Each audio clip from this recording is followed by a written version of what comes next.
So this is the second part of my DIY guitars video. Let's start with the second guitar that I made. This kit actually cost a fair bit more than the other kits in the first video, and I wouldn't go and buy this one again unless I had a lot of skill, a lot of free time, and a lot of patience, because it came in a lot more raw configuration. So basically it was cut and that was about it, and you had to cut the headstock. It was just absolute chore to make this guitar, but it does look really cool, and it does have actual rosewood fingerboard, which is why it is that luscious pinky brown fretboard. It's lovely, it feels really good, but it's heavy. It's swamp ash and it weighs a ton, and for that reason I don't play it that much, because it hurts my back to play something this heavy a lot. Also, the pickups that I've put in it I need to change. There's some really low gain Alnico 2 pickup, which I thought, oh, that will be nice and jazzy, but it's not really the sound that I wanted. Although that said, I might go and review what the guitar sounds like before I change the pickups. Would be the clever thing to do. What else about this guitar? Still got the really cheap knobs on there. They need to be changed. They look horrible. And all of the original hardware on this one, because I don't play it that much, has started to tarnish and it looks really gross, but I do have some nice Wilkinson bridges that I can drop in there. I might have that configuration, and I should possibly get around to that and swap everything out. What's in here? Yeah, it's all the standard hardware again, except for the Tusk nut. Actually, in the last video I said that all of them had all standard hardware. That is not actually true. I forgot that I upgraded things like the pick guards and the nut. So just bear in mind that not only were the pickups changed, but the plastic wear and the nuts were changed as well. It's mostly the tuners and the bridges that are still standard, because those things I just couldn't be bothered trying to route them and whatever. I just stuck with what the bodies had been drilled to fit. But that is neither here nor there, because we're not talking about doing mods to them, we're just talking about what they are. This one, I did a little boo-boo on the neck, so it's got a shim in it. If you're wondering, a shim does not make the sustain any less, because the shim is still connected to the body and to the neck. There's no gap between anything, so that transference, the vibration transfers to the body and holds it in whatever scientific technical thing happens there that I don't really care that much about, but there is full contact the whole way through with those shims, so don't you worry about that. Let's look at my Telecaster.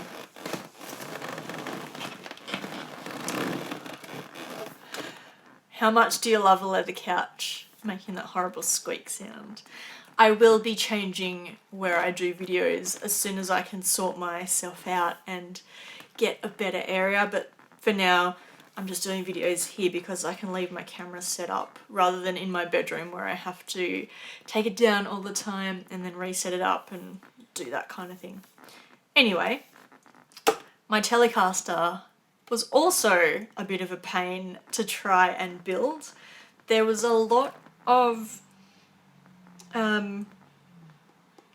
adjustments on the bridge. I can't remember why, but I had to, after I had already painted it, I had to go and chisel some of that pickup cavity out.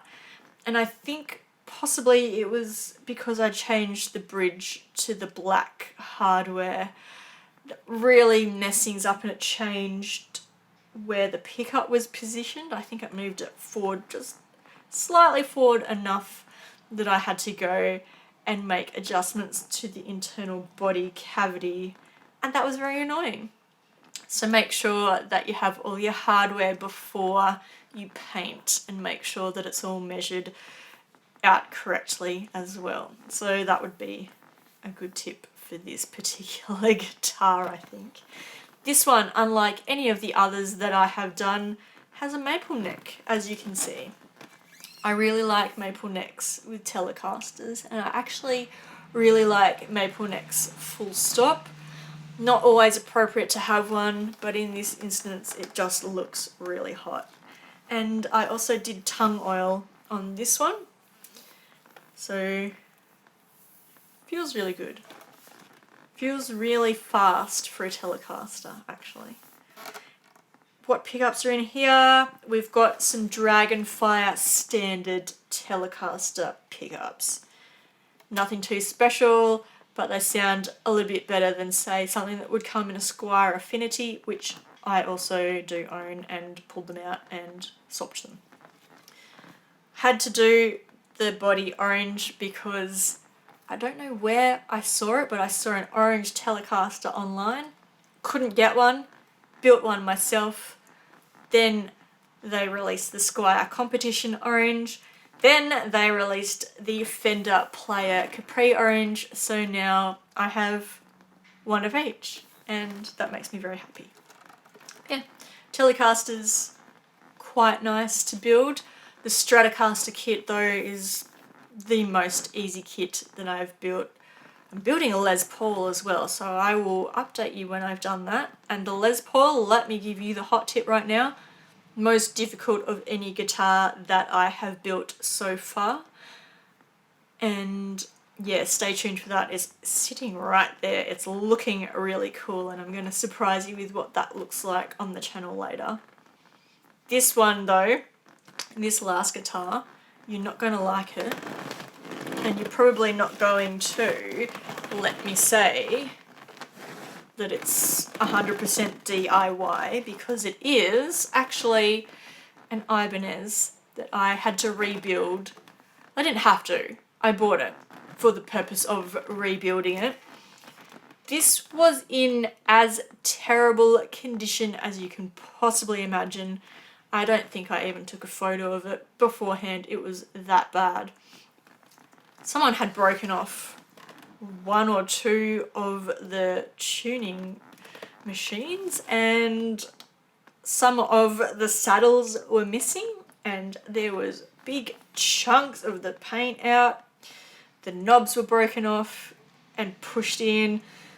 The split switch was bent to the side, so when I pulled that out I had to pull it out on an angle, and I think the only thing that worked was the neck was still connected to the body, but there is a giant crack down here, actually on both sides, so it's probably a guitar that somebody has smashed during a gig, and then they've had the balls to take it to Cash Converters and sell it, and Cash Converters has tried to flog this guitar off in absolutely terrible condition for $150, and I eventually bought it, I think, for half of that. I don't think I paid too much for it at all, which is why I decided to rebuild it and modify it, and I call it a DIY guitar for that reason.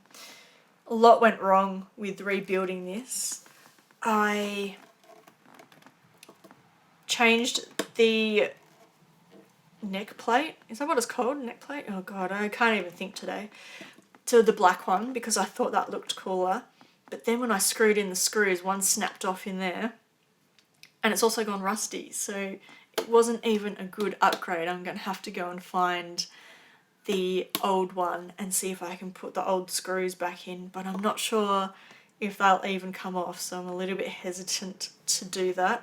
Might leave it as is, but maybe sand off the rust, because I found that black hardware, it's doing it on the Telecaster as well, black hardware goes rusty for no apparent reason. I would just stick to chrome. Don't even get gold, just get chrome, because at least Or get stainless steel if you can get it, because that's not going to do anything at all. But that's a nice little aside there. This neck is amazing. If you can get one of these guitars, it's just an Ibanez Geo AX, so it will be a GAX, but I'm not sure what the numbers are after that because they've all been removed before I got it, and then I just did that.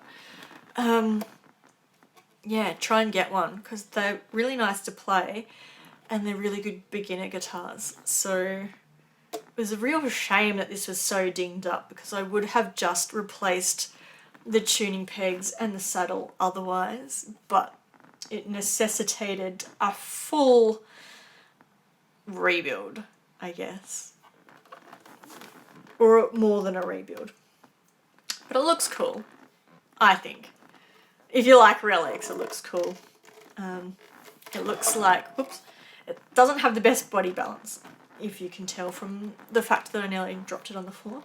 But I think it looks cool. If you don't like relics, you're going to hate it. But I specifically did this instead of trying to fix the damage on the paintwork. I thought I'd just make it look even more trashed than it already did. So this is my little trash guitar, my little trash metal guitar for thrash and, I don't know, really shit punk is what I use this one for.